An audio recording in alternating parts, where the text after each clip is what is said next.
First property 1, particles of a matter है space between them, है ना। अब हमने जो बोला था पार्टिकल्स ऑफ मैटर है स्पेस बिटवीन देम, उसके लिए एक सिंगल टर्म भी इस्तेमाल करते हैं। यस, बिल्कुल सही।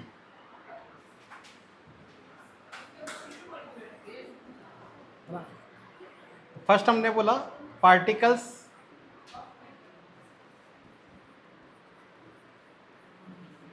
ऑफ ए मैटर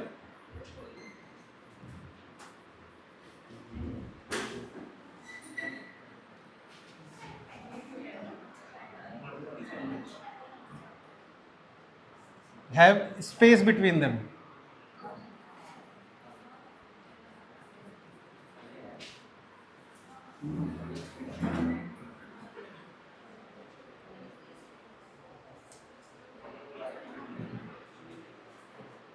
चला देना, ठीक है। अब कौन बात कर रही है? दांत तोड़ दूंगा, दिखा नहीं पाएगा दिन भर। दूध के दांत टूट गए तेरे? दूध के दांत टूट गए? हाँ, तो फिर अब दोबारा आएंगे भी नहीं।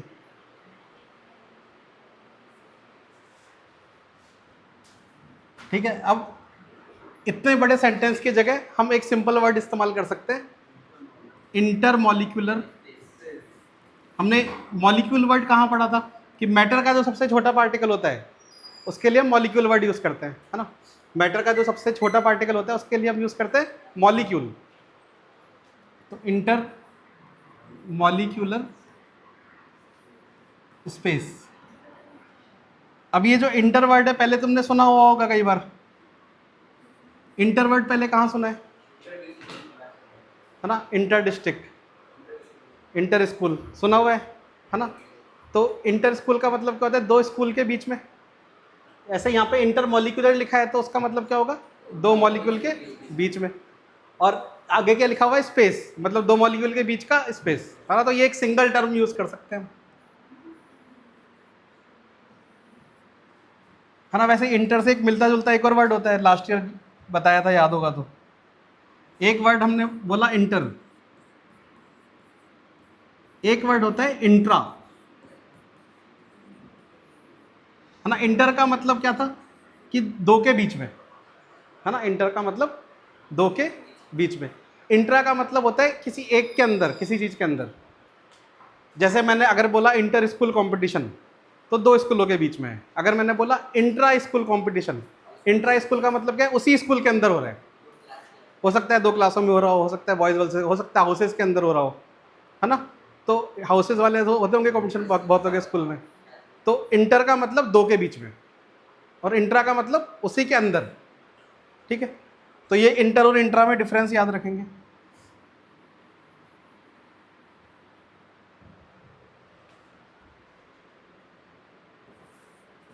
दूसरी प्रॉपर्टी अपने देखी थी, particles of a matter are continuously moving.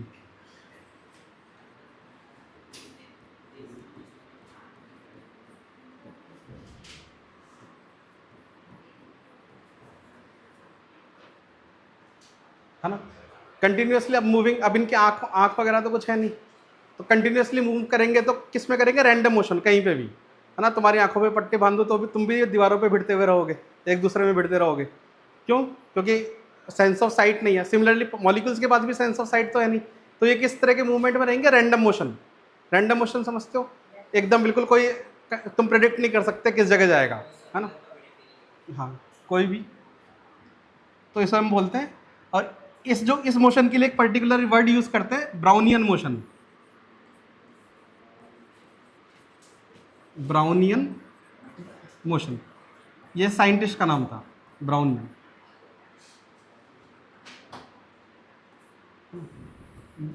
Brownian motion का मतलब है जिगजैग। जिगजैग का मतलब समझते हो? जिगजैग यूज करते हैं टेढ़े मेढ़े के लिए, है ना। टेढ़ा मेढ़ा रास्ता अगर बोलना हो इंग्लिश में तो उसके लिए क्या बोलोगे? जिगजैग, जिगजैग रोड, है ना।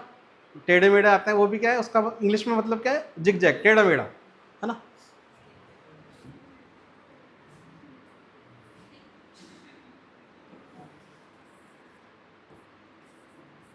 तो इसका मतलब लिख सकता हूँ रैंडम जिगजैग मोशन।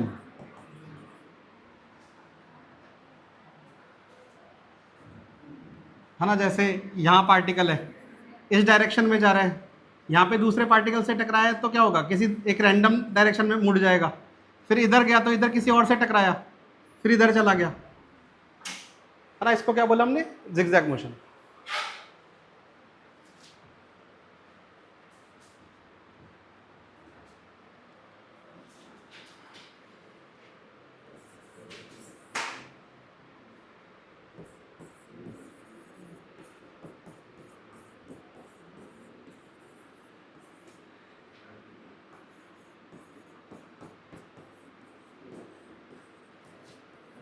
है ना, अब थर्ड प्रॉपर्टी के लिए हम क्या करना है, जैसे हमने देखा स्पेस होगा, रैंडम मूवमेंट होगा। थर्ड प्रॉपर्टी क्या है, पार्टिकल्स के बीच में आपस में कुछ फोर्स ऑफ अट्रैक्शन होता है। फोर्स ऑफ अट्रैक्शन मतलब कि एक दूसरे को पकड़ने वाला कोई फोर्स, है ना। जैसे अब सॉलिड्स हैं, सॉलिड्स के पार्टिकल्स एक दूसरे से ज़्यादा चिपके हुए क्यों हैं, क्योंकि उनके अंदर फोर्स ऑफ अट्रैक्शन ज़्यादा है ना। सॉलिड्स हमने क्या बनाए थे कि एकदम पास पास हैं, ये पास पास क्यों है, क्योंकि इनके अंदर फोर्स ऑफ अट्रैक्शन ज़्यादा है ना। ऐसे अगर हमने लिक्विड बनाया था तो थोड़ा दूर बनाए थे पार्टिकल्स, मतलब इनके अंदर फोर्स ऑफ अट्रैक्शन कम हो गया। गैस के एकदम दूर दूर हो गए, मतलब उसके अंदर फोर्स और कम हो गया, है ना। तो इसके लिए मैं कह सकता हूं particles of a matter have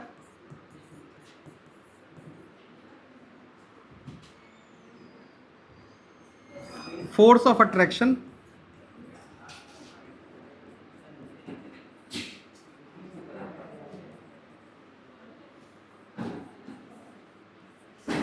between them. ये बर्तन कौन लेके आया क्लास में, राजशेखर बर्तन लाया है, राजशेखर ही है ना, राजशेखर ही है ना। तो बड़ा हो गया यार 2 साल में।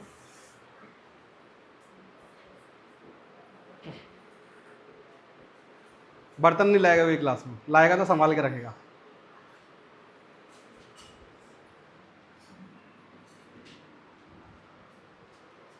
अब ये जो यहाँ पे फोर्स ऑफ अट्रैक्शन भी क्या है, 2 मॉलिक्यूल्स के बीच में फोर्स ऑफ अट्रैक्शन क्या है, 2 मॉलिक्यूल्स के बीच में। तो इसको भी हम कह सकते हैं inter molecular force of attraction.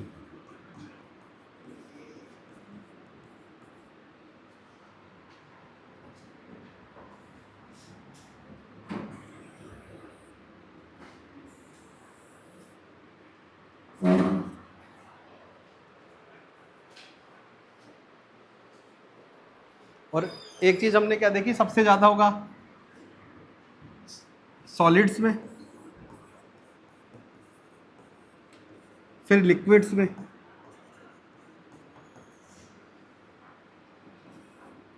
और सबसे कम गैस के अंदर।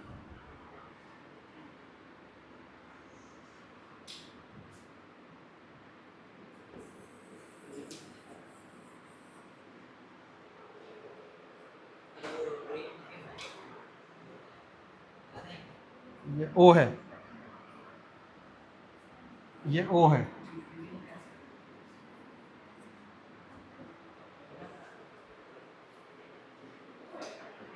रैंडम की स्पेलिंग RANDOM ही तो होती है। ओ है, ओ है वो, ये मत लिख देना, ये जैसा दिख रहा है।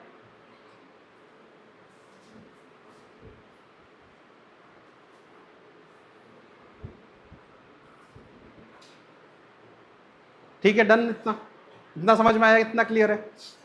हाँ, हम ये टर्म कैसे आया वो पूछ रहे हो, है ना। इधर हमने क्या बोला था, 2 मॉलिक्यूल मतलब 2 पार्टिकल, इनके बीच में जो जगह हो गई उसको क्या बोला, इंटरमॉलिक्यूलर स्पेस। मतलब इंटरमॉलिक्यूलर मतलब 2 मॉलिक्यूल के बीच में स्पेस। ऐसे ही 2 मॉलिक्यूल के बीच में अगर कोई फोर्स है, 2 मॉलिक्यूल के बीच में जो कोई फोर्स है उसको हमने क्या बोला, इंटरमॉलिक्यूलर फोर्स ऑफ अट्रैक्शन। ठीक है, ये टर्म, इस टर्म को का मतलब समझो, इसका मतलब है 2 मॉलिक्यूल के बीच में क्या है, फोर्स ऑफ अट्रैक्शन। 2 मॉलिक्यूल के बीच में क्या है, स्पेस। ठीक है,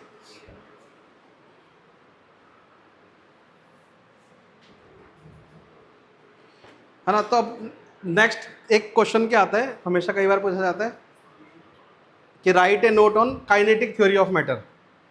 क्वेश्चन बोलते हैं काइनेटिक थ्योरी ऑफ मैटर क्या है। काइनेटिक थ्योरी ऑफ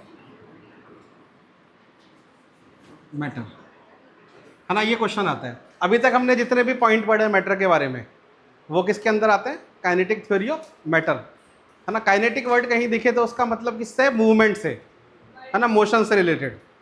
कहीं पे भी काइनेटिक वर्ड दिखे, क्या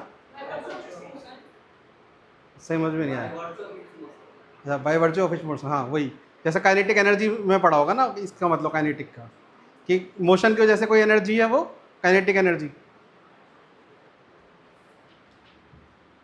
अब इसके अंदर कोई पूछे कि क्या क्या पॉइंट्स आएंगे, तो पहला पॉइंट वही है क्या कि मैटर जो है एक छोटे छोटे टाइनी टाइनी पार्टिकल्स का बना रहता है ना, पहला पॉइंट।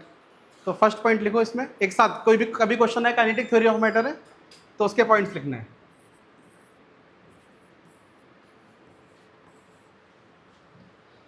फर्स्ट पॉइंट लिखो, matter is made up of, matter is made up of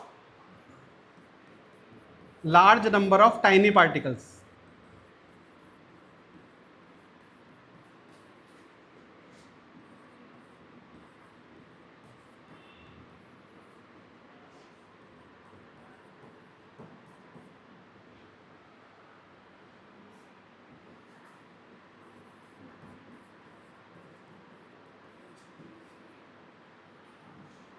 That are indivisible, that are indivisible मतलब कि तोड़ा नहीं जा सकता।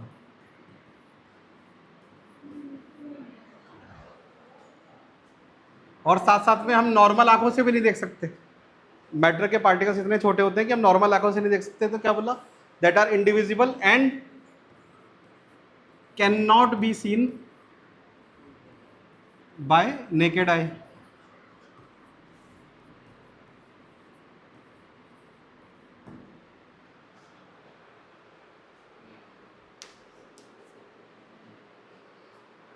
ठीक है, और इनको कहते क्या है, इनको कहेंगे हम एटम्स या फिर molecules,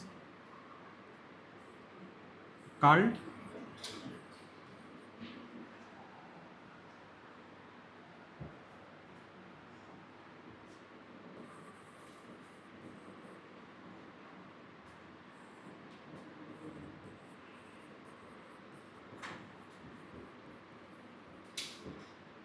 atoms and molecules. Second, third और फोर्थ पॉइंट वही है जो अभी हमने लिखे। सेकंड पॉइंट क्या था, particles of a matter have intermolecular space. Third point, particles of a matter are continuously moving.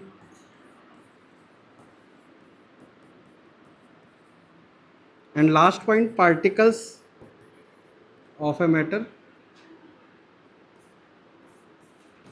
have intermolecular force of attraction.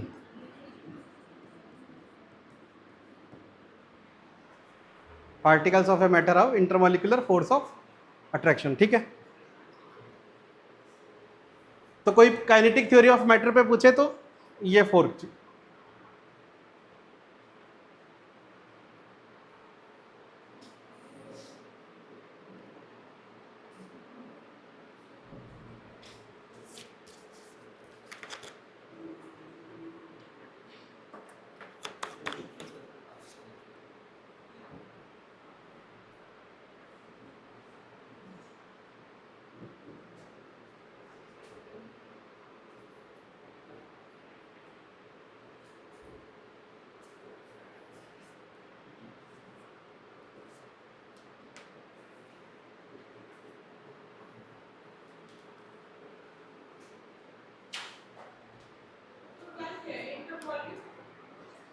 क्यूलर,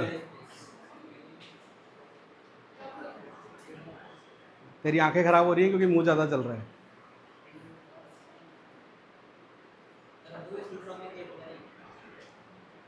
paper में पूरा होना चाहिए। नोट्स में चाहे शॉर्ट फॉर्म में लिख लो, मेरे को कोई प्रॉब्लम नहीं है, लेकिन अगर मैं पूछूं ये फॉर्म क्या है तो बताओ, पता होना चाहिए। नहीं नहीं, ये तो मैंने अपनी सहूलियत के लिए बनाई है, तुम्हें एग्जाम में पूरी लिखनी है। हाँ सब्जेक्टिव है, पता है ना, इस बार सब्जेक्टिव आंसर राइटिंग के सेशंस भी हैं। क्या हर वीक हुआ करेगा एक सेशन, 8 तारीख से जब पहला वीक चालू हो जाएगा उसमें शेड्यूल आ जाएगा तुम्हारे पास, जिस दिन शेड्यूल में होगा उस दिन वीकली शेड्यूल आ जाएगा।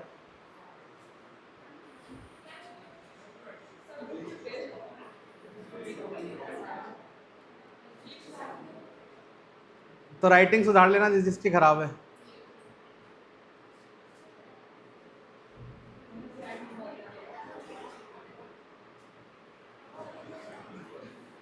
कैसी है राइटिंग तेरी मणि? सबसे सबसे वाहियात राइटिंग किसकी है? अंशित सब तेरी तरफ क्यों देख रहे हैं? इम्प्रूव करेंगे हर हर हर दिन। जिसकी जिसकी राइटिंग खराब होगी उसको राइटिंग ड्रिल्स मिलेंगी हर दिन, एक पेज लिखने की। लिखिए ना लास्ट ईयर, सुधरी? किसकी है ये? काला टीका लगा लेना, नजर ना लग जाए।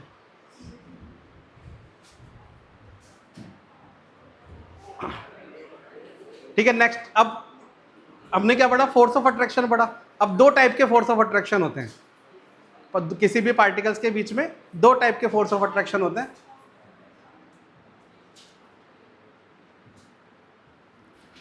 तो नेक्स्ट हेडिंग डालना, types of force of attraction.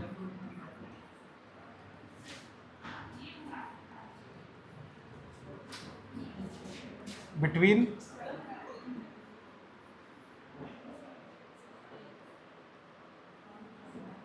particles, types of force of attraction between particles।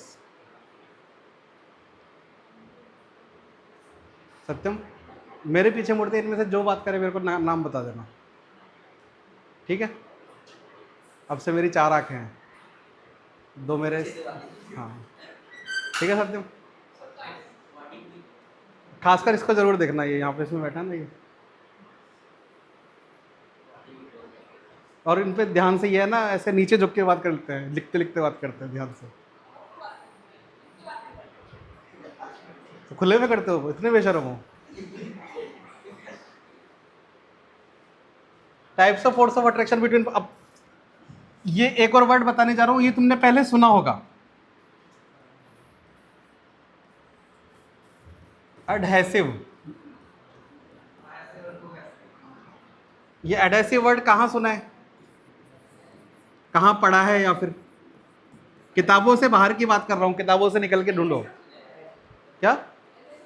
हाँ तो कहाँ सुनो एडहेशन, एडहेसिव, कहीं तो पढ़ा होगा। कभी चीजें खरीदते हो उसको पढ़ के नहीं देखते क्या क्या लिखा हुआ है इस पे? इन इंग्रेडिएंट्स में जहर हो तो, बोल रहा हूँ किताबों से बाहर निकल के। आम जिंदगी का एग्जांपल दो मुझे। तुम्हारी तो हो चुकी है। एडहेसिव वर्ड नहीं देखा कभी किसी चीज पे? हाँ, फेविकॉल पे कभी देखना लिखा होगा एडहेसिव।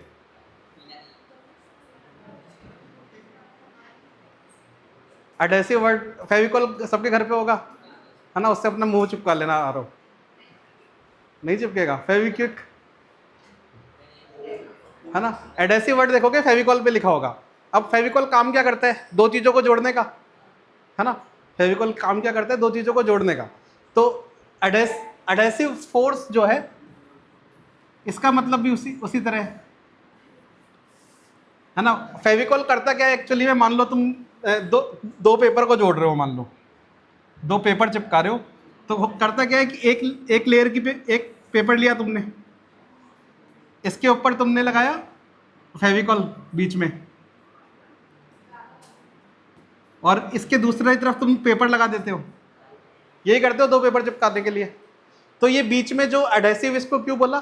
क्योंकि इसके अंदर प्रॉपर्टी है कि ये दूसरे तरह के पार्टिकल से अच्छे से चिपक सकता है। एडेसिव क्यों बोला? क्योंकि किसी दूसरे तरीके का पार्टिकल हो। फेविकॉल खुद एक तरह का पार्टिकल है ना? तुमने किसके पार्टिकल से चिपकाया है उसको? पेपर के। तो वो दूसरे तरीके के पार्टिकल्स को बहुत अच्छे से पकड़ लेता है ना? दूसरे कोई दूसरे तरीके का पार्टिकल है उसको। तो इसने किया क्या? एक तरफ से इस पेपर को पकड़ लिया, फेविकॉल ने क्या किया, एक तरफ से इस पेपर को पकड़ लिया, एक तरफ से दूसरे पेपर को पकड़ लिया, और तुम्हें क्या लग रहा है दोनों पेपर चिपक गए? हुआ क्या एक्चुअली में? फेविकॉल ने दोनों को पकड़ रखा है ना? तो यही एडेसिव फोर्स भी ऐसे याद रखोगे। एडेसिव फोर्स का मतलब क्या होता है? दो अलग अलग तरह के पार्टिकल्स को के बीच में जो फोर्स ऑफ अट्रैक्शन है उसको क्या बोलेंगे? Adhesive force. दो अलग अलग तरह के पार्टिकल्स, अलग अलग तरह के पार्टिकल्स का मतलब क्या हो सकता है? एक पार्टिकल कोई भी मेटल का हो, दूसरा पार्टिकल कोई लिक्विड का हो, दो अलग अलग तरह के पार्टिकल, है ना? तो उसको क्या बोला हमने? Adhesive force. तो कोहेसिव फोर्स क्या होगा? सेम तरह के पार्टिकल्स के बीच में फोर्स। कि पानी का, समझ लो पानी का एक पार्टिकल है, दूसरा पार्टिकल भी पानी का है, दोनों के बीच में जो फोर्स है उसको क्या बोलेंगे? दोनों सेम तरह के पार्टिकल हो गए, वाटर वाटर, है ना? मान लो कि एल्यूमिनियम का एक पार्टिकल, एल्यूमिनियम का दूसरा पार्टिकल, आयरन का एक पार्टिकल, आयरन का दूसरा पार्टिकल, ये जो सेम टाइप के पार्टिकल है, इनके बीच में जो फोर्स होगा उसको क्या बोलेंगे? Cohesive force.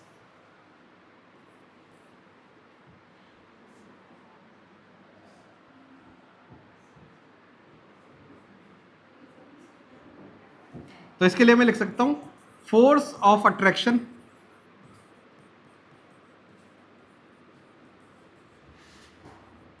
Between particles of same kind. Same kind मतलब सेम तरह के, is called cohesive force. For example ऐसा डायग्राम बना के दिखा सकते हो। ये वाटर है ना, ये क्या है? ये वाटर, वाटर के मॉलिक्यूल्स हैं। ये क्या है? वाटर के मॉलिक्यूल्स। इनके बीच में जो फोर्स ऑफ अट्रैक्शन है इसको क्या बोला गया? Cohesive force.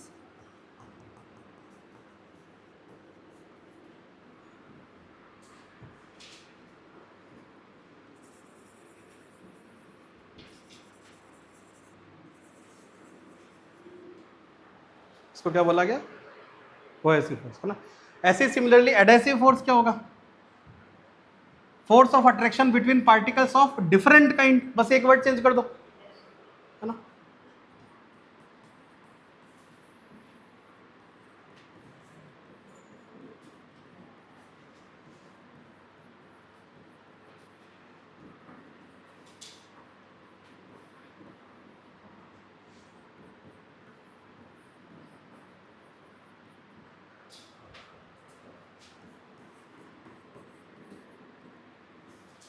इसमें एग्जांपल हम क्या शो कर रहे हैं? एग्जांपल शो कर देते हैं सॉल्ट सॉल्यूशन का।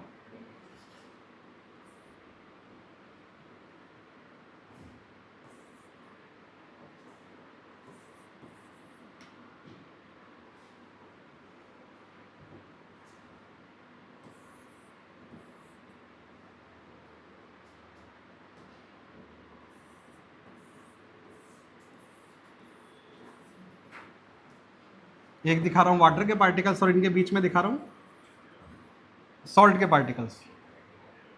दिस इज सॉल्ट और ये हो गया वाटर।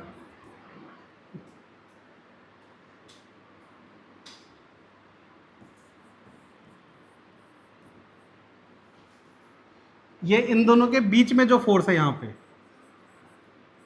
इसको क्या बोलेंगे? एडहेसिव फोर्स, है ना? एडहेसिव याद कैसे रखोगे? फेविकॉल से। फेविकॉल क्या करता है? दो अलग अलग चीजों को जोड़ देता है।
हो गया डन।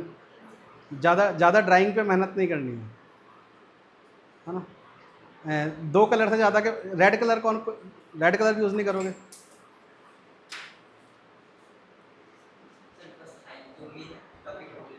दो कलर के पेन बस? तुम्हें पता नहीं है कि तीसरे कलर के पेन जमा होने लग गए हैं? नहीं पता तुम्हें? कुछ कुछ के ड्राइंग ज्योमेट्री बॉक्स में मैंने देखे 7-7 8-8 कलर के पेन थे।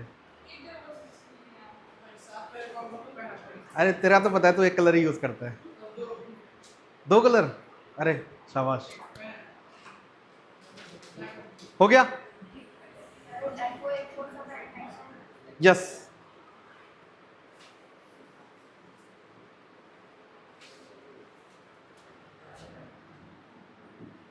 ठीक है। अब हमने जो भी प्रॉपर्टीज पढ़ी हैं उनकी हेल्प से हम क्या करेंगे, सॉलिड लिक्विड गैस में डिफरेंशिएट करेंगे। क्या करेंगे? सॉलिड लिक्विड गैस में डिफरेंस लिखेंगे।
क्या कर रहे हैं हम? इधर लिखेंगे कौन सी प्रॉपर्टी की बात कर रहे हैं।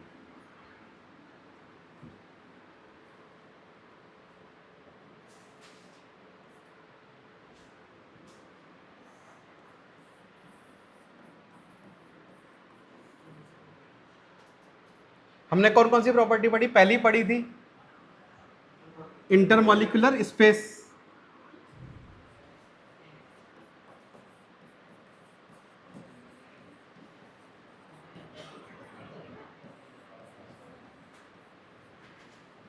दूसरी पढ़ी है रैंडम मोशन, उसके लिए क्या लिख सकते हो? Kinetic energy.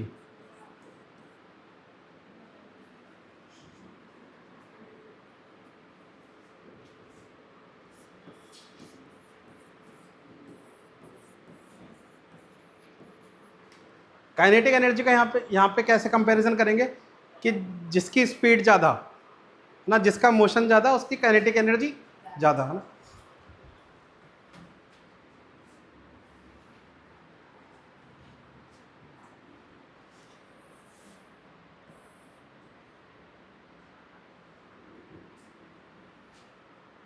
थर्ड प्रॉपर्टी हमने देखी इंटरमॉलिक्यूलर फोर्स ऑफ अट्रैक्शन।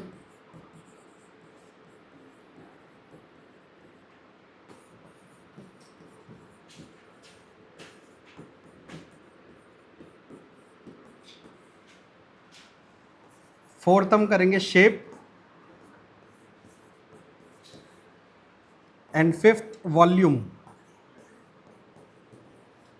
है ना। और हम क्या करेंगे कि इन तीन प्रॉपर्टीज की हेल्प से ही शेप और वॉल्यूम को समझने की कोशिश करेंगे। जो हमने तीन बेसिक प्रॉपर्टीज लिखी हैं उनकी हेल्प से हम कोशिश करेंगे। ओह ये क्या है?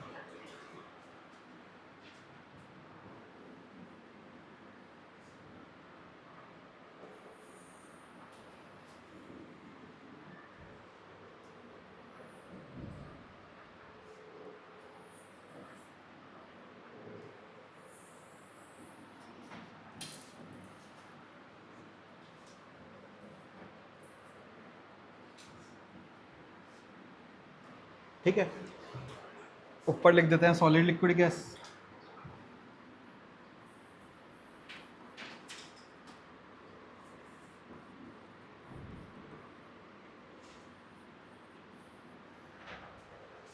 ठीक है, अब स्पेस वाली जो प्रॉपर्टी है इसको हमने क्या देखा था कि सॉलिड के पार्टिकल्स बहुत पास पास हैं, तो इसके लिए हम क्या कह सकते हैं कि इनके बीच में स्पेस क्या है, बहुत ही कम, या फिर कह सकते हो सीधे डायरेक्ट नेग्लिजिबल।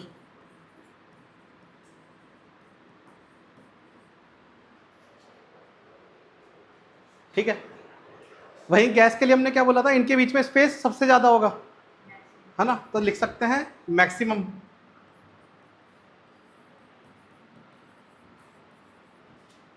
कि अगर सॉलिड्स के पार्टिकल्स हैं तो उनमें स्पेस मिनिमम होगा और गैस के में मैक्सिमम।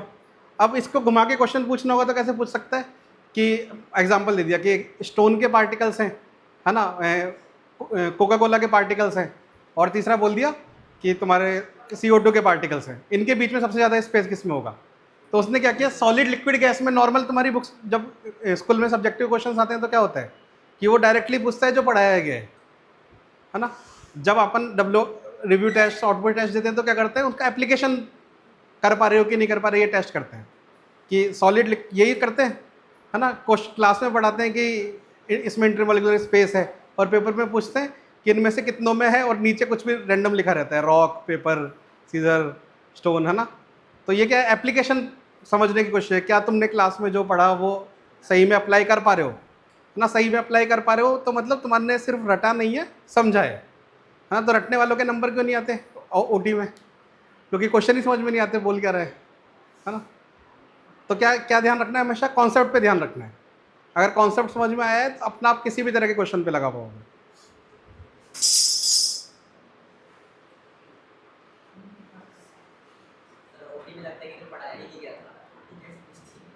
हाँ, फिर आंसर निकलता नोट से ही है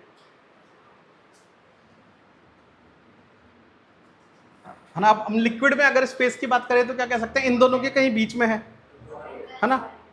हाँ, या तो लिख दो more than solid and less than gas,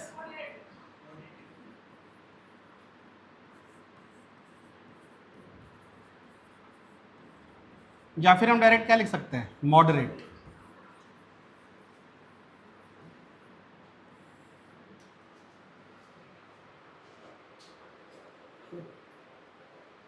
ऐसे काइनेटिक एनर्जी की बात करेंगे तो हमने क्या देखा है, इनके बीच में स्पेस नहीं है, सॉलिड्स के बीच में स्पेस नहीं है, तो इसके पास मूवमेंट की ज़्यादा जगह है नहीं। अगर जब स्पेस ही नहीं है तो मूवमेंट की जगह ज़्यादा है नहीं, ज़्यादा से ज़्यादा ही क्या कर सकता है, अपनी जगह पे अपनी पोजीशन पे ही वाइब्रेट कर सकता है। ज़्यादा से ज़्यादा क्या करेगा, अपनी जगह पे ही अपनी पोजीशन पे वाइब्रेट करेगा, है ना। जब तुम किसी मेटल वगैरह को हीट करते हो, है ना, कंडक्शन पढ़ा था लास्ट ईयर, कंडक्शन याद है, कंडक्शन पढ़ा था। कंडक्शन में क्या हो रहा था, जैसे मेटल को हीट कर रहे थे तो उसके पार्टिकल्स उसी जगह पे वाइब्रेट हो रहे थे, एक पार्टिकल उसके बगल वाले को धक्का दे रहा था, दूसरा तीसरे को धक्का दे रहा था, इस तरह से हीट ट्रांसफर हो रही थी, है ना। हमने एग्जांपल भी किया था कि बॉल एक सीट पास करोगे तो वो क्या हो जाएगा, कंडक्शन, है ना। तो इसी तरह सॉलिड में क्या है, जगह है नहीं, पार्टिकल ज़्यादा मूव कर नहीं सकते, तो जब मूव कर नहीं सकते तो काइनेटिक एनर्जी ज़्यादा हो नहीं सकती। जो पहली प्रॉपर्टी थी उसी से ही दूसरी भी आ रही है ना, क्योंकि पार्टिकल्स के अंदर एनर्जी बहुत कम है। तो यहाँ पे हम लिखेंगे सबसे kinetic energy negligible,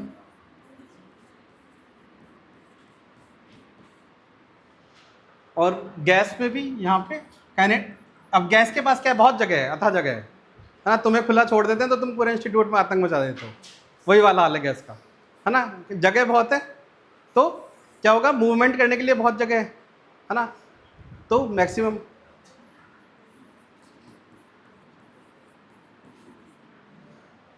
and last वापस वही लिक्विड का हाल दोनों के बीच में, मॉडरेट, वही मोर देन।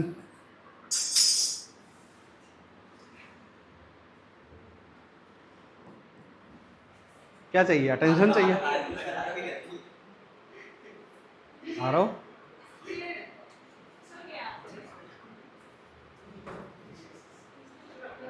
ऐसे हाथ रख के यूं खींचा कर लेंगे, इससे भी सीधी होगी।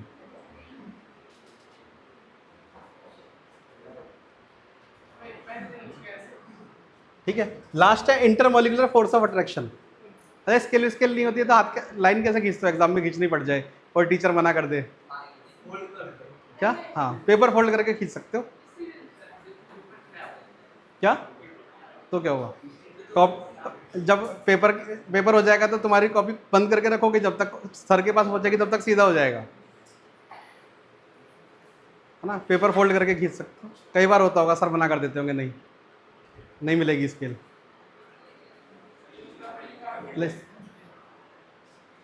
अब नेक्स्ट क्या है? Intermolecular force of attraction.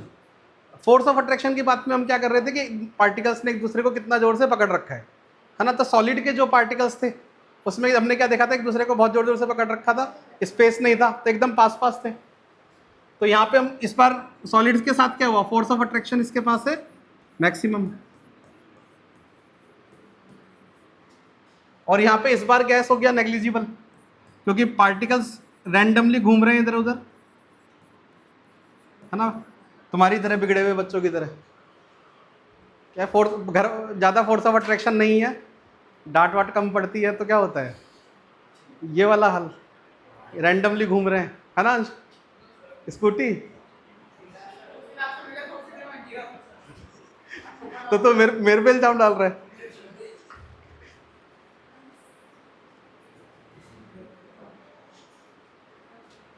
तभी तो वापस आ गया कि डेली डेली गिरना है कि तुझे। आजकल तो नहीं गिरा ना? पहली क्लास के बाद तो नहीं गिरा? गुड, बहुत बढ़िया। Maximum negligible. वापस लिक्विड का हाल क्या है? मॉडरेट। बस एक चीज क्या होगी, अब यहाँ पे ये जो वाला जो स्टेटमेंट है ये उल्टा हो जाएगा, क्योंकि सबसे कम क्या है?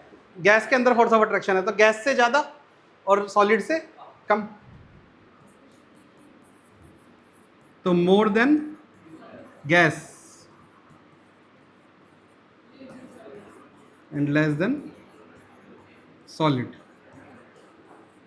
ठीक है? अब ये तीन बेसिक प्रॉपर्टी है, इसी से सब कुछ आता है ना? जैसे शेप की बात करोगे, है ना? किसी चीज की शेप, जैसे तुम क्या करते हो? लिक्विड को जिस बीकर में डालोगे उसकी शेप ले लेता है ना? ग्लास में डालोगे ग्लास की शेप ले लेगा, बोतल से ग्लास में डालूंगा बोतल की शेप से ग्लास की शेप में आ जाएगा। ऐसा हो क्यों रहा है? रीजन क्या है इसका? इंटरमोलिकुलर फोर्स कम है ना? आंसर कहाँ है उसका? यहीं पे। पानी के पार्टिकल्स ने एक दूसरे को ज्यादा जोर से नहीं पकड़ रखा, तो क्या हो रहा है कि ग्लास में डाला तो ग्लास की शेप ले ली, क्योंकि आपस में जोर से पकड़ नहीं रखा, तो जिधर चाहे उधर फ्लो कर सकते हैं, है ना? जैसे पानी को यहाँ पे गिराऊंगा तो यहाँ से बह के उधर जाएगा। क्यों जाएगा? क्योंकि एक दूसरे को पकड़ नहीं रखा। 1.5 लाख का फाइन है। हाँ, कॉर्नर क्या गिरा है? तुम सबको क्या मतलब रसोई वसोई में एक दिन भेज देता हूँ, सारे बर्तन दे देता हूँ, एक एक चम्मच ले लेना, डांडिया खेलना उससे।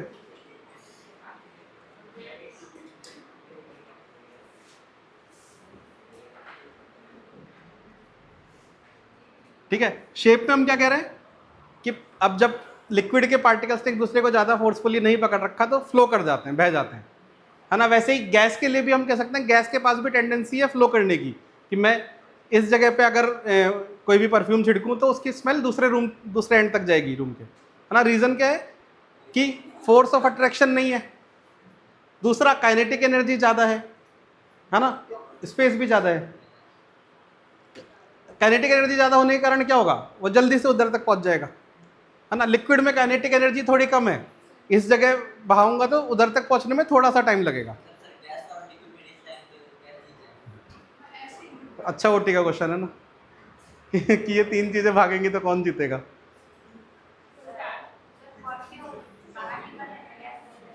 हाँ, परफ्यूम को जब परफ्यूम क्या है मतलब जैसे दो एग्जांपल हैं सेम चीज के, कि एक तो गैस सिलेंडर होता है, गैस सिलेंडर भी बाहर निकल के अंदर रहती है तो लिक्विड रहती है, और बाहर निकलते वक्त गैस हो जाती है। वहां पे रीजन अलग है, वहां पे रीजन ये है कि उस गैस को कंप्रेस करके भरा गया है, इसलिए लिक्विड हो गई। दबा दबा के भरा तो वो लिक्विफाई हो गई। परफ्यूम का कॉन्सेप्ट अलग है, परफ्यूम इवेपोरेट हो जाता है जल्दी से, जैसे पेट्रोल जल्दी से इवेपोरेट हो जाता है ना, वैसे ही परफ्यूम का भी जो बेस रहता है, बेस मतलब कि जिस भी लिक्विड के अंदर तुमने वो सारे अरोमा वाली खुशबू वाली चीज़ें मिलाई हैं, वो बहुत ही इजीली इवेपोरेट हो जाता है। पेट्रोल के नशे, टंकी खोल के। आजकल बहुत महंगा है, महंगाई बढ़ गई है, तो लाखों का नुकसान तो नहीं कर रहा घर पे कि वो जमीन वमीन बेचनी पड़ जाए। है यारो, कि जमीन बेच के क्या किया सर, पेट्रोल सूंघा है क्या?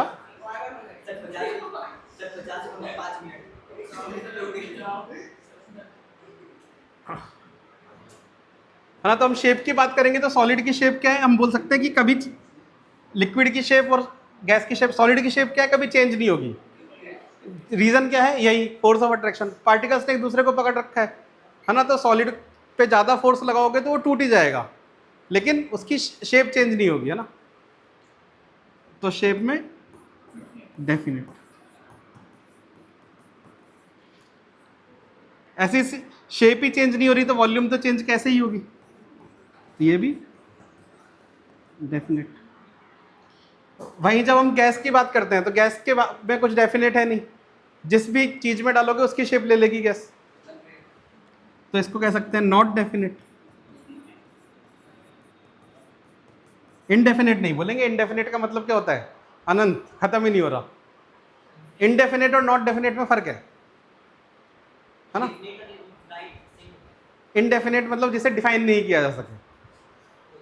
हाँ,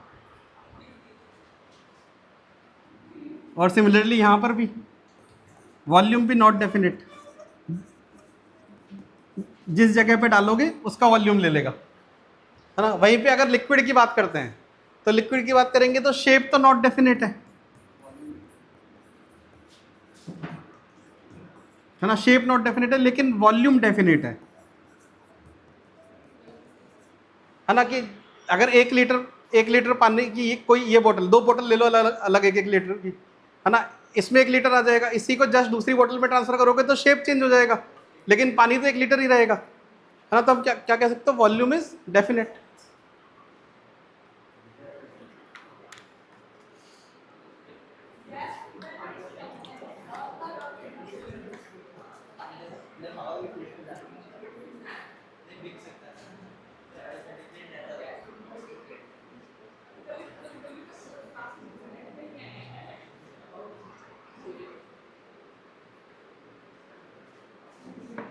जल्दी जल्दी ड्राइंग करो फिर आगे बढ़ना है। प्रतीक पार्थ ड्राइंग हो गई, लिख लिया। तू ऐसे क्यों देख रहा है मुझे, ऐसे लग रहा है गुस्से में है।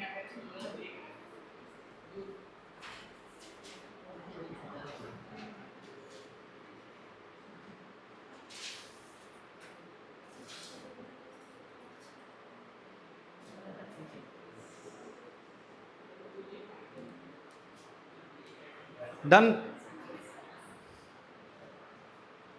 मणि बात कर रहा है, आगे आजा चेयर लेके, आगे आजा चेयर लेके, उसके कानों में क्या घुसा हुआ है, आ गया इधर, जल्दी जल्दी। पीछे से बोली कर रहा है तो जल्दी आ गया।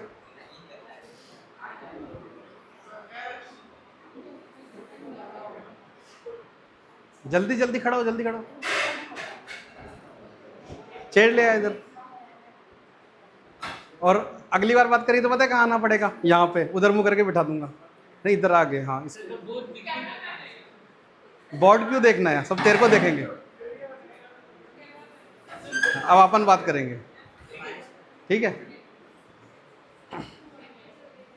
ठीक है, तो ये तो चैप्टर का था फर्स्ट हाफ, है ना।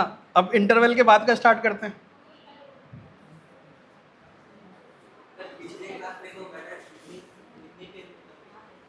हाँ, तो अब क्लास भी तो चेंज हो गई, है ना।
मैं क्या बना रहा हूँ, इधर बना रहा हूँ सॉलिड, और ये सॉलिड के पार्टिकल्स एकदम पास पास, क्लोजली पैक्ड। क्या वर्ड यूज कर सकते हो, particles of solid are closely packed.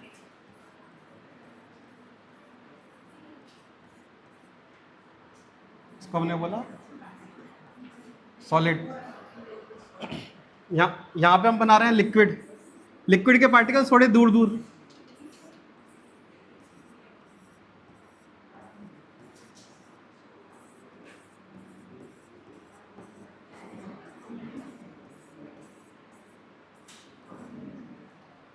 ये हो गया लिक्विड, और गैस के पार्टिकल्स ज्यादा और भी दूर दूर।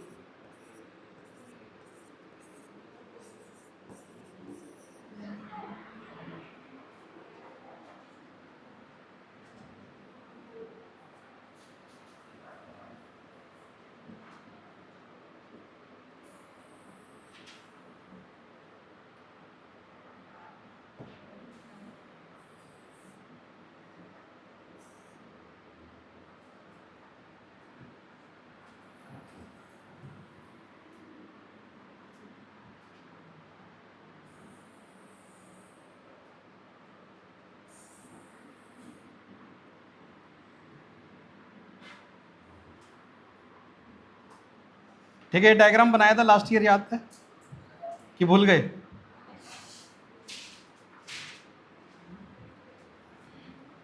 है ना। हम अब change of state of matter में क्या देखेंगे कि जब कोई भी चीज़ सॉलिड से लिक्विड में चेंज हो रही होती है तो एक्चुअली क्या होता है। कोई भी चीज़ जब सॉलिड से लिक्विड में चेंज हो रही होती है तो एक्चुअली में क्या होता है। और दूसरी चीज़ कि सारे प्रोसेसेस के नाम, सारे प्रोसेसेस के नाम। हंसी क्यों आ रही है, हंस क्यों रहा है? ऐसे इस रास्ता खेलता रहता हूँ, रुक जा तुझे तेरा होमवर्क बढ़ाता हूँ मैं। हाँ? तुम्हारा टाइम टेबल बन गया है, स्पेशली संस्कार के लिए बनाया है एक टाइम टेबल। बुक नहीं लाया तो कह रहा था बुक लेके आऊँगा सर हिस्ट्री की। हाँ हाँ, 8th वेडनेसडे। क्या? हाँ तो इनका जब से टाइम टेबल जाएगा तब आना पड़ेगा।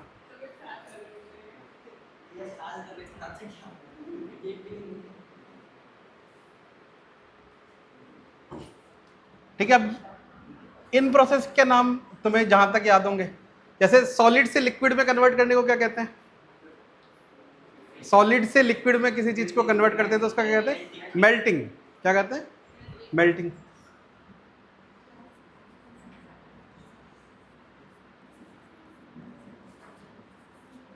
मेल्टिंग करने के लिए हम करते क्या है, अगर सॉलिड से लिक्विड में मेल्ट करना है, अगर मान लो आइस को वाटर में कन्वर्ट करना है तो टेम्परेचर इंक्रीज करते हैं, फ्रिज से निकाल के बाहर रख दो रूम टेम्परेचर पे, मेल्ट हो जाता है ना। तो टेम्परेचर इंक्रीज।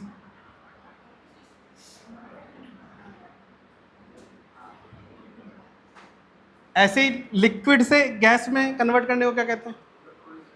इवेपोरेशन। इवेपोरेशन कब यूज करते हैं हम? जब नॉर्मल रखते हैं, या फिर बॉइलिंग भी कहते हैं, है ना। इवेपोरेशन तो जब नॉर्मल खुले नॉर्मल रूम में छोड़ दिया, रूम टेम्परेचर नॉर्मल कंडीशंस पे, तो जो धीरे धीरे कन्वर्जन हो गया लिक्विड से गैस में, उसको बोल दिया इवेपोरेशन। वहीं अगर तुमने गैस पे रख के कर दिया तो उसको क्या बोलते हो? बॉइलिंग। दोनों के लिए कॉमन वर्ड यूज होता है, वेपराइजेशन।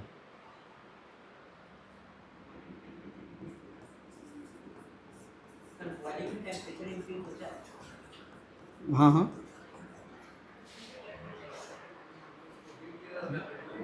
बॉइलिंग होता है। और ऐसे गैस से सॉलिड में कन्वर्ट करने को क्या कहते हैं? सॉलिडिफिकेशन। अगर किसी चीज को गैस, अच्छा ये गैस से सॉलिड में करना है तो नहीं, सॉलिड से गैस को क्या कहते हैं? सब्लिमेशन। और उसी का जस्ट उल्टा क्या पढ़ा था हमने? डिफ्यूजन नहीं, डिपोजिशन। सॉलिड से गैस में कन्वर्ट करने के लिए हमने बोला था सब्लिमेशन। कोई भी चीज डायरेक्ट सॉलिड से गैस में कन्वर्ट हो तो उसको बोलते हैं सब्लिमेशन। एग्जांपल है कपूर, जो पूजा में यूज करते हो, है ना। नेपथिलीन है, एंथ्रासीन है, फिनेंथ्रीन है, पर वो तुमने नाम नहीं सुने होंगे, है ना। नेपथिलीन सुना, मे भी देखा होगा नेपथिलीन, है ना।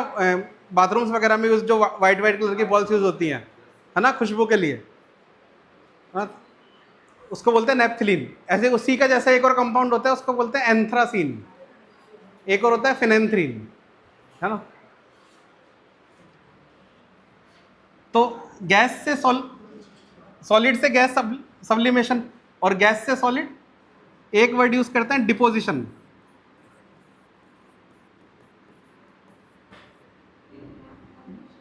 और दूसरा वर्ड यूज करते हैं डीसब्लिमेशन। सब्लिमेशन का उल्टा डीसब्लिमेशन।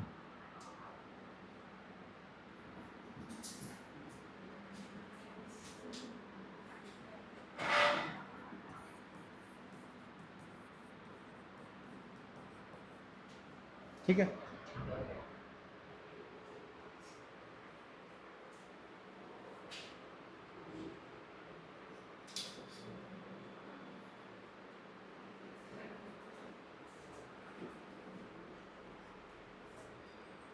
हो गया इतना, दो और बच रहे हैं।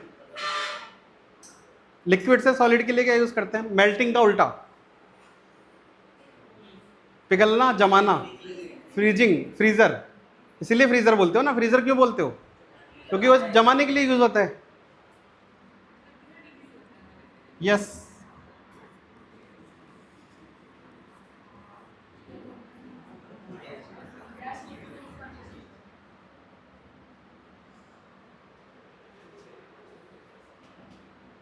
और लास्ट बच गया गैस से लिक्विड, कंडेंसेशन। वेपराइजेशन का उल्टा कंडेंसेशन।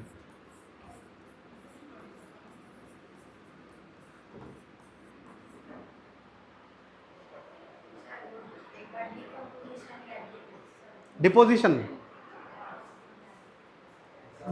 देखो क्या कह रहे हैं, जैसे सब्लिमेशन का एग्जांपल बताया जाता है, सेम वही तो कंपाउंड्स होंगे सेम। जैसे क्या करते हो कि कपूर का टेम्परेचर बढ़ाते हैं तो सीधे गैस बन जाता है ना। अगर उसी की वेपर्स ले लोगे, कपूर की वेपर्स ले लोगे, और उसको बहुत ही प्रेशर से दबाओगे, कम टेम्परेचर करके, तो वो क्या करेगा, वापस सॉलिड हो जाएगा।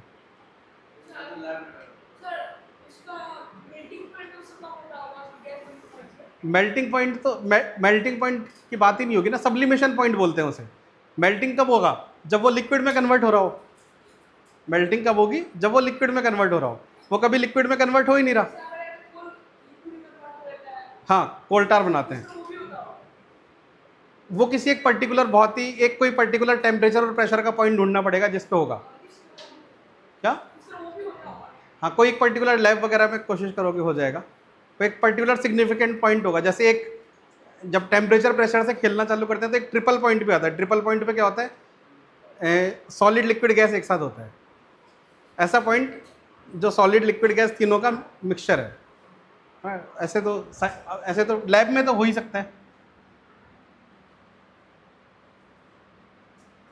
ठीक है। अब ये जो प्रोसेसेस है, सॉलिड से लिक्विड और लिक्विड से गैस, क्या कर रहे हैं? सॉलिड से लिक्विड और लिक्विड से गैस। पार्टिकल्स में क्या चेंज आ रहे हैं?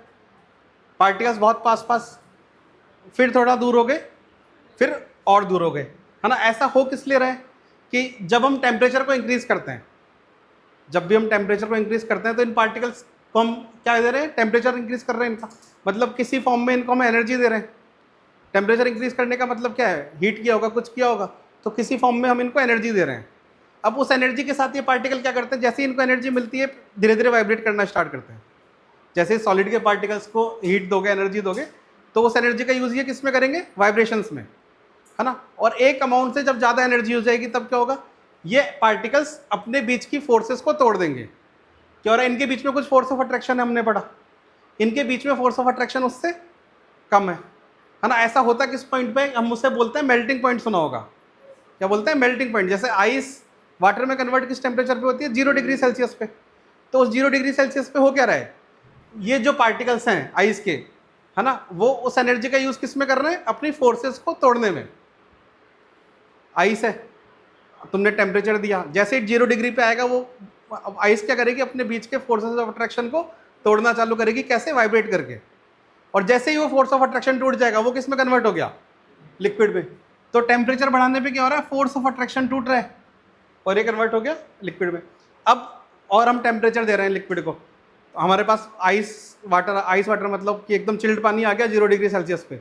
अब और हीट दे रहे हो उसको, अब क्या होगा, उसका टेम्परेचर बढ़ेगा, है ना। टेम्परेचर क्यों बढ़ रहा है, क्योंकि वो धीरे धीरे और तेज वाइब्रेट होना चालू हो रहा है। पहले तो उसने तेज तेज वाइब्रेट होकर फोर्स ऑफ अट्रैक्शन तोड़ के लिक्विड में कन्वर्ट हुआ, तुमने अभी भी टेम्परेचर देते रहे उसे, अभी भी उसे हीट देते रहे। अब वो क्या करेगा, अब वो और जोर से वाइब्रेट होगा, और जोर से वाइब्रेट होगा, और जोर से वाइब्रेट होने से क्या होगा, इसका पहले टेम्परेचर बढ़ेगा धीरे धीरे धीरे धीरे। कहाँ तक बढ़ेगा, बॉयल, जब तक बॉइलिंग पॉइंट नहीं आ जाता, जब तक वो बॉयल होने के काबिल नहीं हो जाता, जब तक वो गैस बनने के लायक नहीं हो जाता।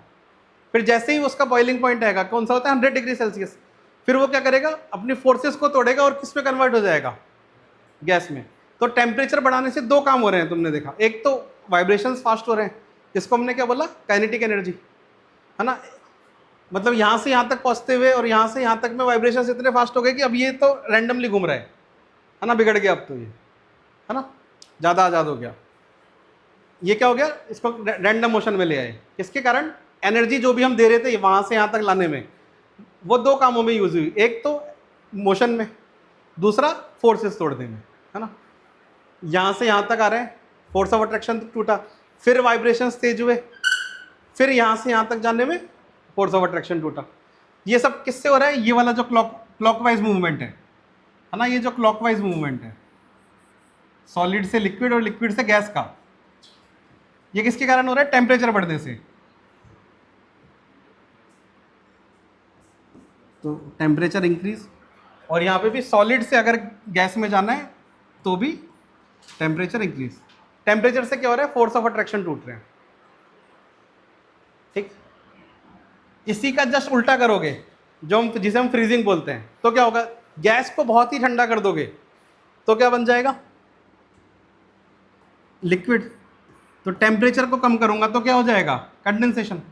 और टेम्परेचर को, एक बार टेम्परेचर कम करने के कारण क्या हो रहा है, जो उसके पास एनर्जी थी, टेम्परेचर कम करने के कारण क्या हुआ, तुमने मान लो कोई वाटर वेपर को फ्रीज में डाल दिया, तो सराउंडिंग का टेम्परेचर क्या है, बहुत कम, इसका टेम्परेचर क्या है, ज़्यादा।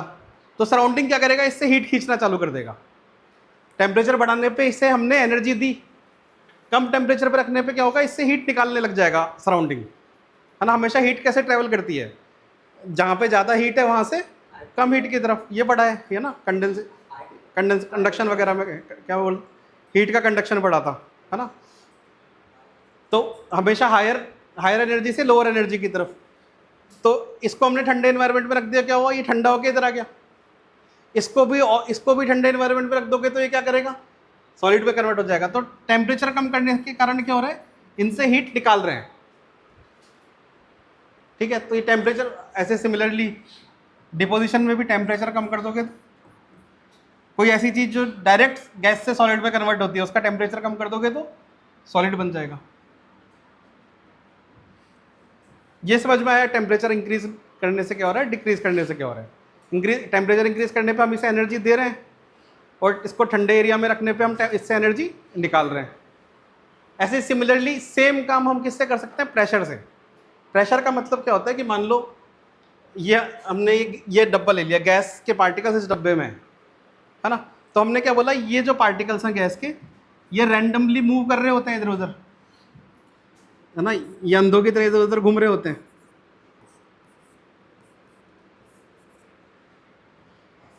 है ना। जब ये रैंडमली घूम रहे होंगे तो इस वॉल की दीवारों पे टकराएंगे, जब ये रैंडमली मूव कर रहे होंगे तो दीवारों पे टकराएंगे। अब दीवारों पे टकराएंगे तो कुछ ना कुछ फोर्स लगेगा, है ना। आंख बंद करके जोर से दीवार पे जाके लगना, क्या लगेगा, दीवार पे आवाज़ आती है ना, किसकी आग आ रही है, फोर्स लग रहा है दीवार पे कुछ। अब इसी फोर्स को जब हम जिस एरिया पे टकरा रही है उससे डिवाइड कर देंगे, इसको क्या, फोर्स अपॉन एरिया को क्या कहते हैं, प्रेशर। ये फिजिक्स में पढ़ा है पहले, पढ़ोगे, है ना। प्रेशर किसे कहते हैं, force per unit area. Pressure होता है फोर्स पर यूनिट एरिया।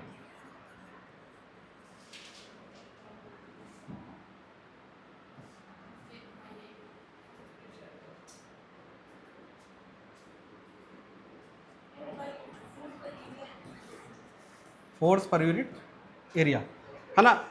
इस गैस की टर्म्स में कैसे समझ सकते हो, चलो इस रूम के टर्म्स में समझ लो, है ना, कि इस रूम में बहुत सारे गैस के पार्टिकल्स हैं, सब दीवारों पे टकरा रहे हैं रैंडमली, है ना।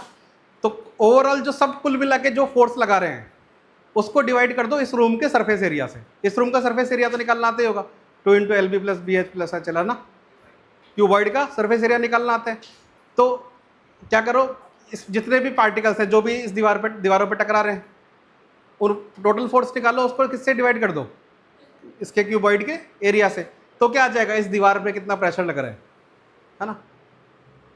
अब मान लो, चलो एक सिंपल सा थॉट और देते हैं कि मान लो इस रूम में मैं गैस और भी ज़्यादा भर दूँ। अभी नॉर्मल गैस है जितनी भी है, जो नॉर्मल अपने इन्वायरमेंट में होती है, 1 ATM जिसे कहते हैं, 1 एटमॉस्फेरिक प्रेशर, है ना। इस रूम में मैं बहुत ज़्यादा गैस भर दूँ तो इस रूम का प्रेशर बढ़ेगा कि कम होगा? बढ़ेगा। क्यों? क्योंकि पार्टिकल्स बढ़ गए। जैसे ही तुमने इसके अंदर गैस बढ़ाई रूम के अंदर, इसके गैस के पार्टिकल्स बढ़ गए और एरिया वही है। तो हुआ क्या, अब फोर्स ज़्यादा हो गया क्योंकि पार्टिकल्स बढ़ गए, और एरिया उतना का उतना ही है। तो क्या हो जाएगा, फोर्स बढ़ गया, ये उतना का उतना ही है, तो प्रेशर बढ़ जाएगा, है ना। अब दूसरा कि मान लो इसी रूम की ये जो चारों दीवारें हैं, है ना, इस रूम में मैं कोई चेंज नहीं करूं, ऐसा का ऐसा ही पैक्ड है अंदर से चारों तरफ से। इस रूम की दीवारों को मैं छोटा करना चालू कर दूं, है ना, चारों तरफ से दीवारें छोटा करना चालू कर दूं, तो उससे क्या होगा कि अंदर जो पार्टिकल्स थे वो तो उतने के उतने ही है, अंदर जो पार्टिकल्स थे वो तो उतने के उतने ही है, एरिया कम हो गया, है ना। तो एरिया कम हो जाएगा तो भी क्या होगा, प्रेशर बढ़ेगा। हुआ क्या, पहले एक कोई पार्टिकल सेंटर में, उसको इस दीवार पे टकराने में ज़्यादा डिस्टेंस ट्रेवल करना पड़ रहा था। अब दीवारें पास आ गई तो अब जल्दी जल्दी टकराएगा, जल्दी जल्दी टकराएगा तो क्या कह सकता हूँ, फोर्स बढ़, ये क्या, एरिया कम होने पे क्या हुआ, प्रेशर बढ़ गया। ठीक है, तो ये तो फोर्स और एरिया। अब प्रेशर हम समझ क्यों रहे हैं। अब मुझे मान लो कि गैस और लिक्विड में फ़र्क क्या है, इन दोनों के बीच में स्पेस का ही तो मेजर फ़र्क है कि अगर मैं इस गैस के पार्टिकल्स का के बीच का स्पेस बहुत कम कर दूं, है ना, और इनके बीच की फोर्स, जैसे ये पास आएंगे तो फोर्स बढ़ जाएगा इनके बीच का, तो इनके बीच की स्पेस बहुत कम कर दूं, इतनी कम कर दूं कि वो लिक्विड जैसा हो जाए। क्या कर रहा हूं मैं, जो नॉर्मली गैस सिलेंडर में करते हैं। गैस सिलेंडर में क्या करते हैं, उसके अंदर हम LPG भरते हैं बहुत ही ज़्यादा प्रेशर से, बहुत ही ज़्यादा प्रेशर से क्या होगा, उसके अंदर जो भी गैस रहती है वो किस फॉर्म में बन जाती है, लिक्विड फॉर्म में। एक्चुअली में हम कर क्या रहे हैं, इतना ठूस ठूस के भर रहे हैं कि ये स्पेस खत्म हो गया, गैस को इतना ठूस ठूस के भरा सिलेंडर में कि ये स्पेस खत्म हो गया, तो उसको हमने क्या बोल दिया, लिक्विफाइड पेट्रोलियम गैस। बहुत पास, जबरदस्ती प्रेशर लगा लगा के, है ना, है ना, इतना मतलब कि पार्टिकल्स को बहुत ही पहले दूर दूर थे, फिर क्या किया हमने सारी जैसे इस रूम को ही मान लो, इस रूम की मैं सारी दीवारें छोटी छोटी करते करते इतना पास ले आऊँ कि इतनी सी जगह बचे, तो इसके अंदर जो भी गैस होगी वो भी लिक्विड फॉर्म में हो जाएगी। क्यों ऐसा हुआ, क्यों? क्योंकि हमने प्रेशर बढ़ा दिया, ये जो था इसी को टाइट किया तो किस पे कन्वर्ट हो जाएगा, लिक्विड में। कन्वर्ट क्यों हुआ, क्योंकि हमने स्पेस खत्म कर दिया। जैसे इंटरमोलिकुलर स्पेस खत्म होगा वो क्या बन गया, लिक्विड। तो जो काम टेम्परेचर कम करने से हुआ था वही काम मैं किससे कर सकता हूँ, प्रेशर को बढ़ा के। कोशिश करो। हाँ जिस बल अंदर, हाँ अंदर जितना दीवार पर प्रेशर लग रहा है वो प्रेशर इतना हो जाए कि उसकी जो वॉल्स हैं वो, मतलब गुब्बारा तो एक्चुअली में इसलिए फटता है क्योंकि अंदर के जो पार्टिकल्स हैं इतना प्रेशर क्रिएट कर दिया कि वो जो कुछ स्ट्रेंथ होगी ना उस रबर की, तो वो अंदर प्रेशर इतना बढ़ गया कि उस रबर को तोड़ दिया। ज़्यादा हवा बढ़ने से यही होता है, गुब्बारा क्यों फटता है, अंदर से इतना प्रेशर आ गया। नोबेल प्राइज मिलेगा, नोबेल प्राइज। अबे तो फुलाएगा कैसे मेटल का बलून, सिलेंडर का मेटल, हाँ। पर उसमें भी अगर तुम बहुत ही ज़्यादा प्रेशर से जैसे कभी कभी देखा होगा ना, गाड़ियों के टायर फट जाते हैं, कभी क्या होता है गर्मियों में, कई बार क्या होता है कि जैसे तुमने गाड़ी में बहुत ही ज़्यादा हवा भरवा ली, है ना, और गर्मियों का दिन है और तुमने रोड पे बहुत टाइम तक चला रहे हो, तो रोड पे चलाने के कारण भी टायर क्या होगा, फ्रिक्शन के कारण गर्म होता रहेगा। अब तुम गर्म करोगे तो हमने क्या पढ़ा, गर्म करोगे तो एनर्जी बढ़ेगी पार्टिकल की, ज़्यादा जोर से मूव करेगा, ज़्यादा जोर से मूव करेगा तो प्रेशर बढ़ेगा। तो तुमने जब गैस डलवाई थी तब तो मान लो नॉर्मल प्रेशर था, लेकिन तुमने क्या किया, इतनी ज़्यादा गाड़ी चलाई कि इतना हीट हो गया टायर कि उसका प्रेशर बढ़ गया, और उसके कारण क्या हो जाता है, कई बार टायर फट जाता है ना गर्मियों में। इसीलिए गर्मियों में जैसे जाना साइकिल की दुकान वाले से बात करना कि गर्मियों के टाइम में वो गैस कम भरता है थोड़ी, है ना, उसमें PSI में मेज़र करते हैं कि सर्दियों के टाइम में वो गैस थोड़ी सी ज़्यादा भरता है टायर्स में, गर्मियों में कम भरता है, क्योंकि उसे पता है कि गर्मी में अब ये गाड़ी चलाएगा तो इसका ये टायर थोड़ा सा और फूलेगा, इसलिए। तो जो काम हम टेम्परेचर कम करने से करते हैं वो प्रेशर बढ़ा के करते हैं। सेम यहाँ पे भी लिख सकता हूँ कि लिक्विड पे मैं बहुत ही ज़्यादा प्रेशर लगाऊंगा तो वो क्या होगा, सॉलिड में कन्वर्ट। नहीं नहीं, मैं दिलवा दूंगा पंचर की दुकान, चिंता मत करो।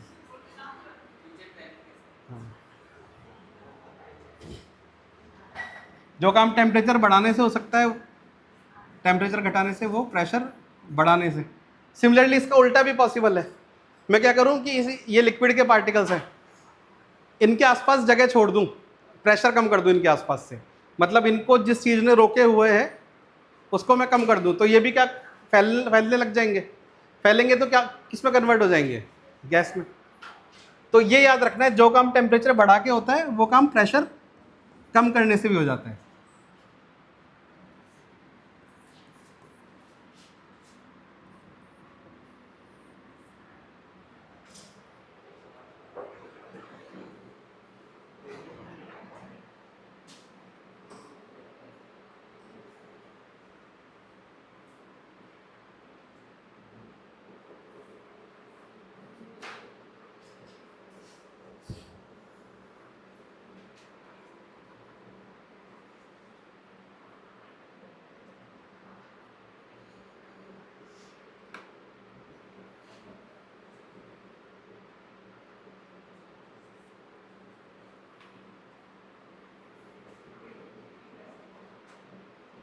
हो गया डन, अखिल राज, हो गया।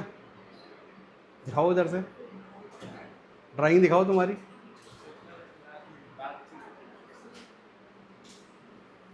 तुम्हारा ट्रायंगल लगड़ा क्यों है, एक टांग छोटी क्यों है ट्रायंगल की।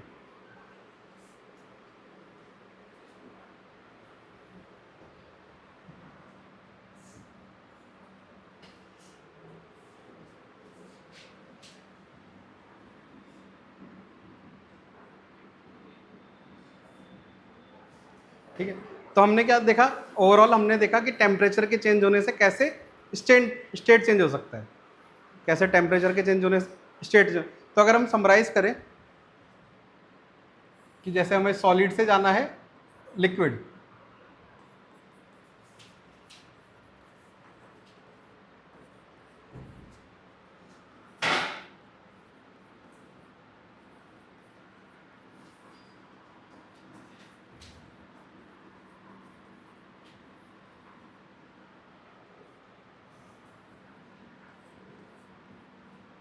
है ना, सॉलिड से लिक्विड जाना है किसके चेंज से, टेम्परेचर के चेंज से, टेम्परेचर चेंज करके सॉलिड से लिक्विड के। तो हम समराइज करें तो क्या लिख सकते हैं कि हम पहले कर रहे हैं टेम्परेचर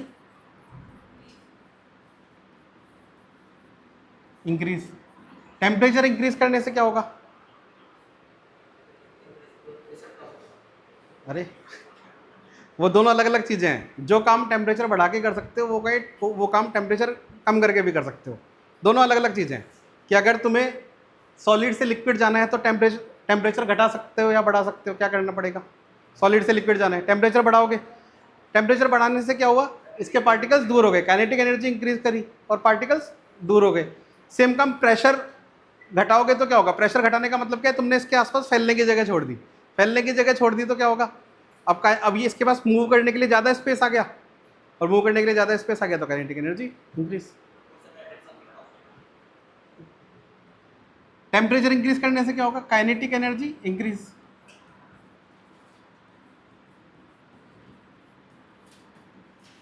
काइनेटिक एनर्जी इंक्रीज करने से क्या होगा, फोर्स ऑफ अट्रैक्शन डिक्रीज।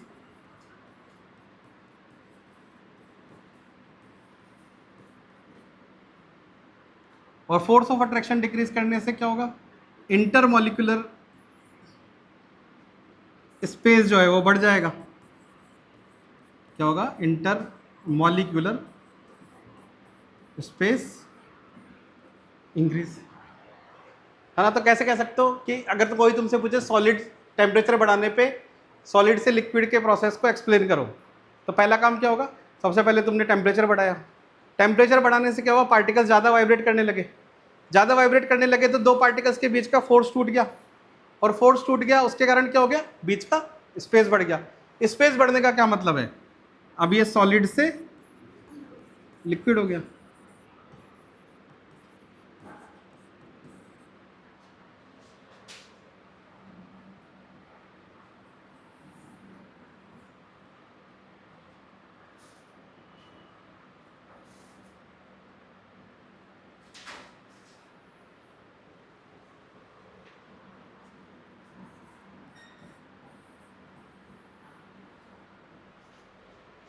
अगर हमें अब इसका जस्ट उल्टा करना है, क्या करना है, अब लिक्विड से सॉलिड करना है, तो इसका सब कुछ उल्टा कर दो, है ना।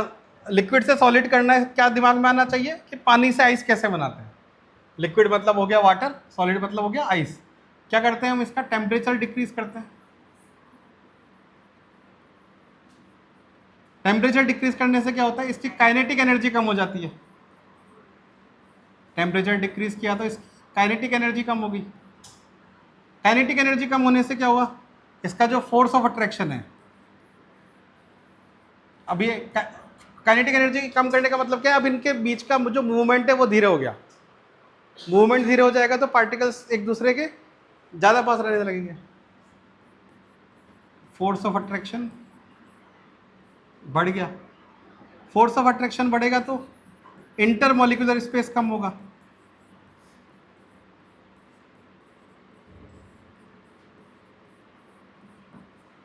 और इंटरमॉलिक्यूलर स्पेस कम हुआ तो क्या कह सकते हैं, लिक्विड से सॉलिड।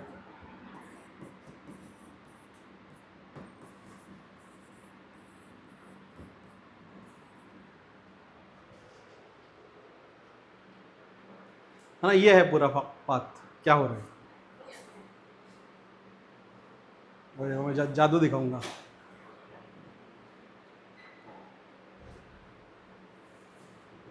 जादू देखना है,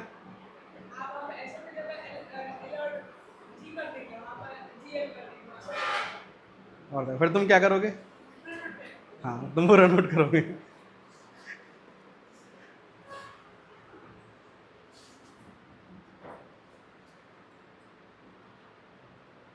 अब हमें अगर लिक्विड से गैस जाना हो तो भी सेम प्रोसेस है।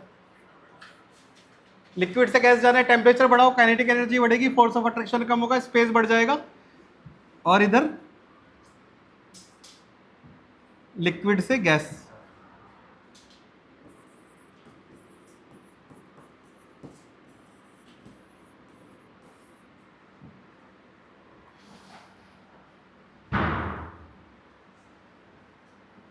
सेम यहां पे अगर गैस से लिक्विड जाना हो, टेम्परेचर कम करो, काइनेटिक एनर्जी कम होगी, फोर्स ऑफ अट्रैक्शन बढ़ेगा, इंटरमोलिकुलर स्पेस कम, तो गैस से लिक्विड।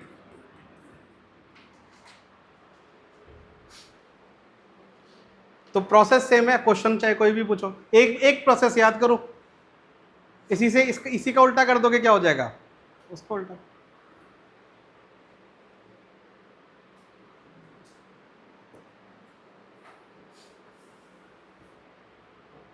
हो गया, समझ में आया, मेरे को समझा देगा। अरे तेरे को आ गया ना समझ में, तो समझा क्यों नहीं पाएगा, गूंगा है नहीं है ना, तो फिर जब ऐसा ऐसा थोड़ी हो सकता है कि खुद को समझ में आ जाए और समझा ना पाओ। अगर ऐसा हो रहा है तो किसकी कमी है, शब्दों की कमी है, दिमाग में है और एक्सप्लेन नहीं कर होता है ना कई बार एग्जाम में कि आता तो है पर लिखूं कैसे, है ना? तो क्या करते हो, हिंदी लिख देते हो, है ना? क्या, जब ऐसा हो रहा है कि दिमाग में आता है, समझ में आता है, लेकिन लिख नहीं पाते, तो कमी किसकी होती है? हमेशा वोकेबलरी की, कि किस शब्द का यूज करूं इसे बोलने में, है ना?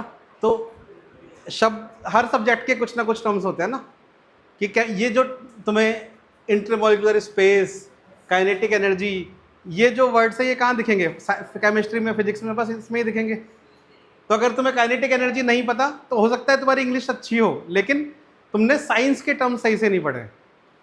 हर बुक की एक वोकेबलरी होती है। जैसे हिस्ट्री खोलोगे, हिस्ट्री में भी वर्ड्स मिलेंगे, जो ऐसे वर्ड्स मिलेंगे जो सिर्फ और सिर्फ हिस्ट्री में दिखते होंगे। हाँ, डेमोक्रेसी हो गया, पार्लियामेंट हो गया, लेजिस्लेचर हो गया, एग्जीक्यूटिव हो गया, ये सब कहाँ दिखेंगे तुम्हें?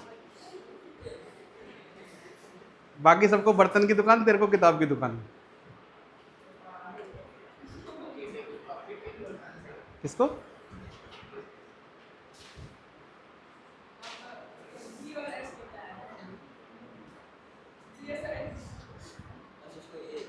वो भी सेम ही है। अगर सॉलिड से गैस करना होगा तो क्या होगा? तो भी सेम प्रोसेस है। लिखेंगे नहीं, इतना इतना बेरहम नहीं हूँ, है ना? आगे नेक्स्ट क्लास में डेफिनेशंस लिखना बाकी है हमें, फ्यूजन की डेफिनेशन, मेल्टिंग की, मेल्टिंग पॉइंट की, ये नेक्स्ट क्लास में डेफिनेशंस लिखते हैं। समझ में आया? आज की क्लास में कोई डाउट है अभी तक? नहीं है? सब ऊपर से चला गया? हाँ भी बोल रहा है।